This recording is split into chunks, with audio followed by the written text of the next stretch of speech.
A starving old couple became billionaires overnight. With money to burn, they threw it around, the old man lighting cigars with $100 bills, living lavishly.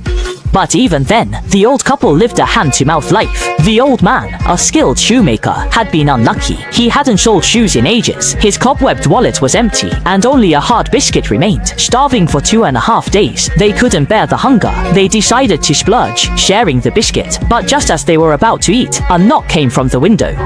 The old man rose to see a small elf outside, shivering, its eyes pleading to stay one night. The kind old man couldn't refuse, gently opened the window, and carefully brought the elf to the table. He sighed helplessly. "There's nothing else to eat at home, just this one hard bagel. If you don't mind, we can share it." With that, he broke the bagel, giving the larger portion to the elf, and sharing the rest with his wife. The tiny room, however, was filled with warmth.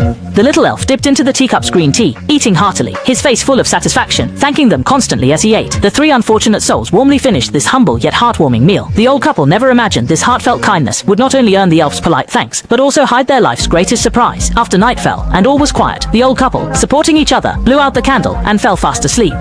Just then, a mighty elf army, carrying all sorts of tools, silently approached the cottage. Soon, the elves divided tasks and got busy, cutting patterns, moving soles. Their assembly line work was in full swing. At the sewing machines, the little ones worked in perfect sync. The pedal-stepping team moved in unison. The white-bearded elf had a special trick. He tied 2 tiny bugs to shoelaces, released them gently, and the bugs deftly threaded the laces, tying a perfect bow in a flash.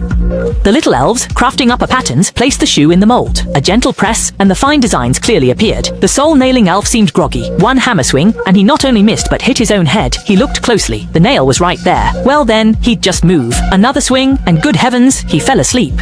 Coloring the shoes was much simpler. A few elves lined up, then one by one, they jumped onto the props, and the color evenly coated the shoe surface. Nailing the soles should have been a simple task, but by the third nail, it just wouldn't go in. Turns out, a little elf inside the shoe got poked in the butt, and secretly bent the nail. The elf with the missing front tooth, however, had a solution. A bit of spit, a nail, and with a grimace, it was done. To make the leather shoes even smoother, 6 little elves worked together to polish them, moving very nimbly. Overnight, tens of thousands of new shoes filled the room. Just then, hearing the noise, the old couple in warm pajamas hurried over. Seeing the room full of new shoes, they exclaimed, "Wow, amazing!" News of the old man's latest shoes quickly reached the fat princess. She immediately brought her guards and bought every single pair.